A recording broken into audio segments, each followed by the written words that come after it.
Welcome everybody. So in today's video, I want to give a tip to all the dads out there who are trying to help their kids catch more fish. And the idea of this video really came about when my son and I were cleaning our boat, and he said to me, "Dad, why do you have so many bobbers and different kinds of them? And so which one should you pick to help your kids catch more fish?" And so here we go. Okay, everyone, you can see all the bobbers that I have here.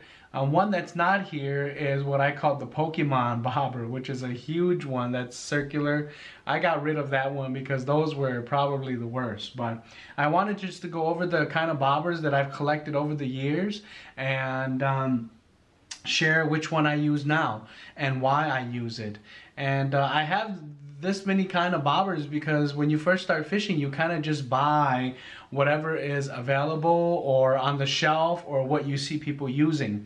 And so I'll kind of go over which ones I don't use anymore and why.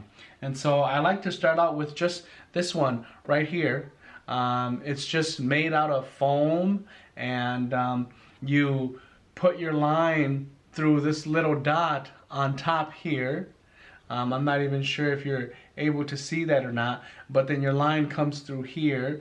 And one benefit of this one is it does lay flat if your jig is not too heavy, so it lays flat on the water like this. And so when the fish bite, it'll raise up and you're able to determine that the fish are biting, which is really good for your kids because they're able to determine that indication that fish is biting when it raises up like that.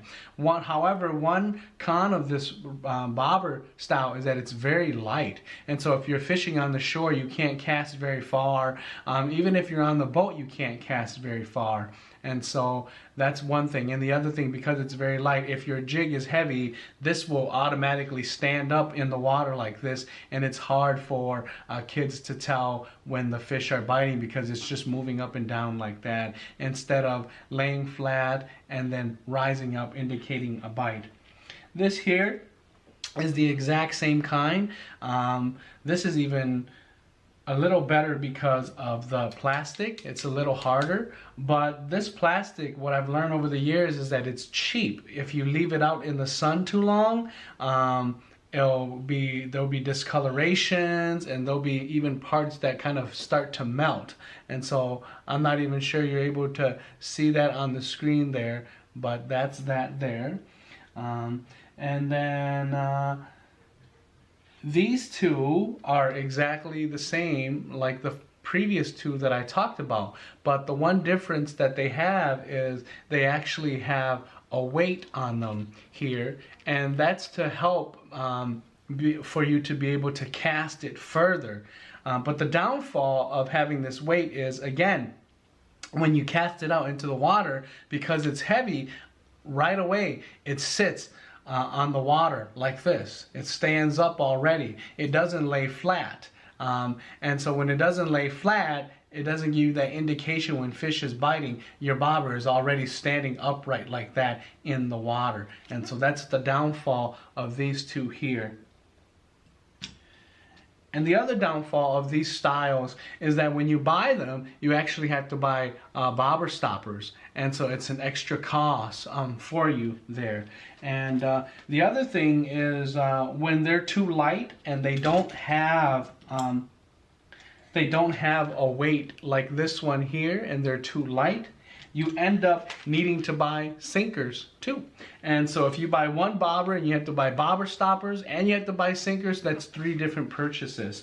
And so I had this one kind of set up in a way to kind of show you what it looks like. So pretend this pencil is your fishing pole. You have to tie your bobber stopper here, and then your bobber, it comes up like that, right up against your bobber stopper as it's sitting in the water, and then your jig is below it. And a lot of people end up putting a sinker on these bobbers without sinkers to be able to cast further, and then your jig is tied on the bottom. What I realize about this is it's actually a terrible setup, because the more things you have on your line, the more likely that it'll get all bunched up and all tangled, and you won't be fishing. What you'll be doing instead is just untangling line the entire time. And so that's why I don't use these kind of bobbers here. However, this one can be good for ice fishing.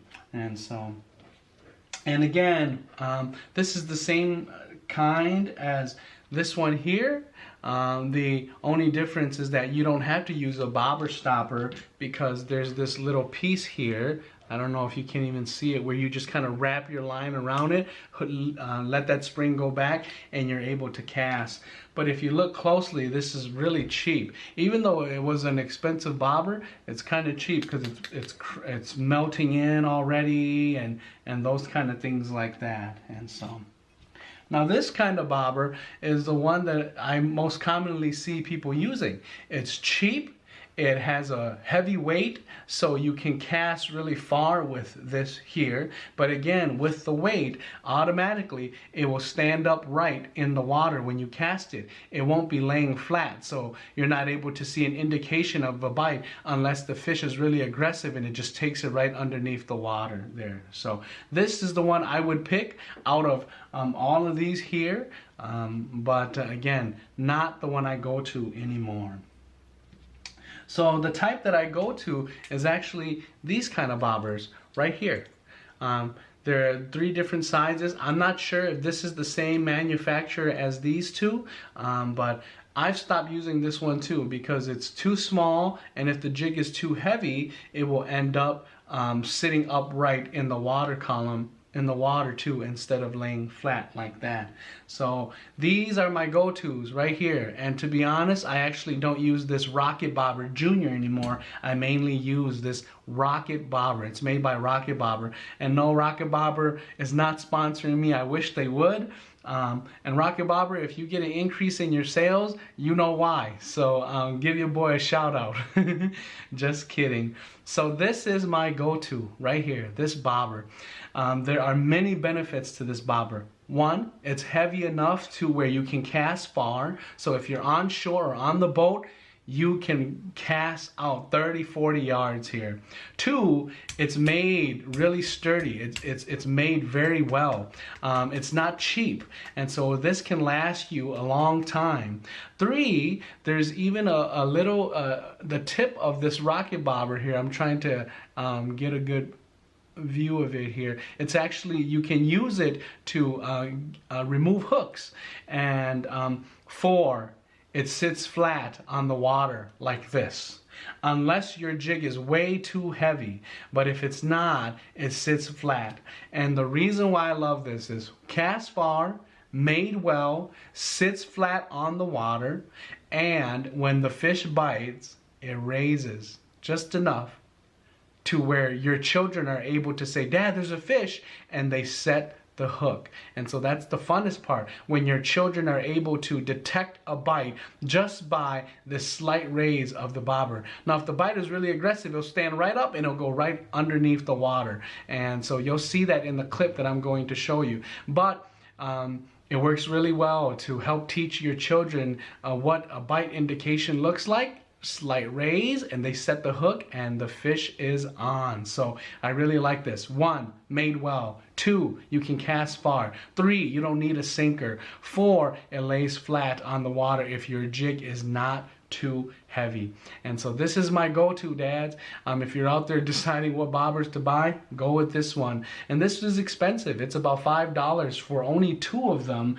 compared to these. These are much cheaper. These are $1 each or $1.50 each. But if you buy these, you'll be frustrated. And so my recommendation is to go ahead and spend that extra couple of dollars and go with the Rocket Bobber here, and you won't regret it.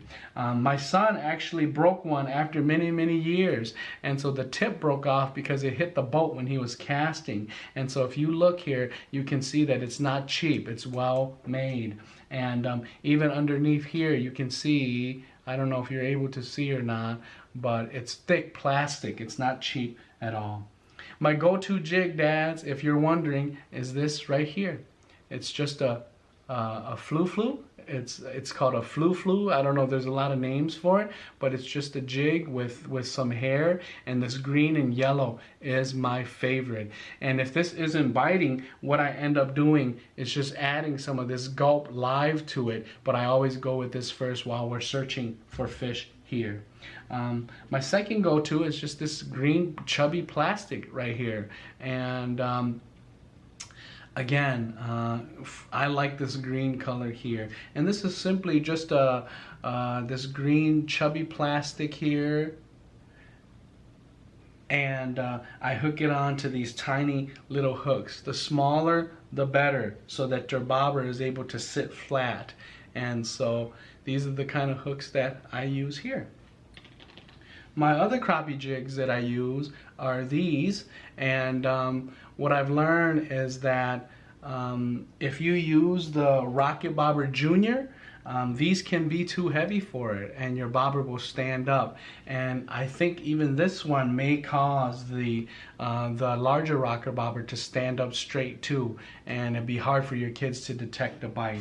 And so, but I rarely use these. These are just sometimes, or if crappies are really big and aggressive, I probably end up just throwing these without even using a bobber.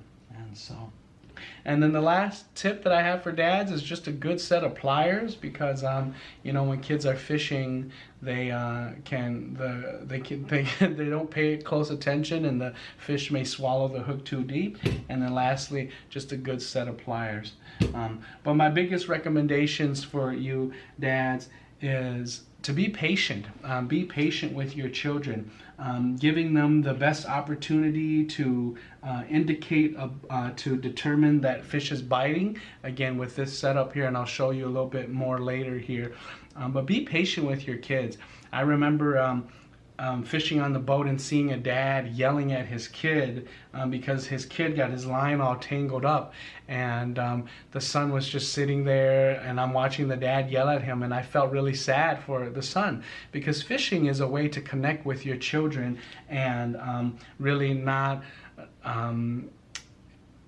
you can really distance your kids by shouting and screaming at them when you're supposed to be doing something fun with them. And so remember that. And when I go fishing with my kids, I rarely fish. I just sit there and record and watch my kids and just try to take in those moments, because I know that time flies by really quickly.